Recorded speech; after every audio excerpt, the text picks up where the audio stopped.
नमस्कार मंडळी, हॉटेल आस्था गौरीमध्ये तुमच्या सर्वांचं स्वागत आहे।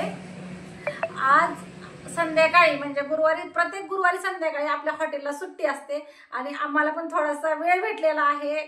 आम्हाला उपवास असतो गुरुवारी, तर उपवासासाठी आता आम्ही संत संघ असतो आमच्या गावामध्ये। संत संघाला 8 ते 9 असा संत संघ असते।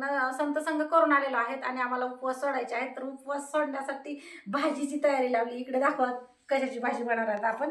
तर आपण शेवभाजी बनवणार। शेवभाजी बनवण्यासाठी घेतलेला आहे टोमॅटो चिरून, कांदा चिरलेला आहे, कोथिंबीर चिरलेला आहे, तर बटर घेतलेला आहे आणि आपल्या जे हॉटेलमध्ये व्हेज भाजीसाठी सिक्रेट मसाला वापरतो तो मसाला घेतलेला आहे। ही खोबरा खिस आहे, इथं शेव आहे आणि लसण घेतलेला आहे मी बारीक वाटून घेण्यासाठी। आणि इकडे आलेले आहेत ह्या गरमागरम तंदूर रोट्या।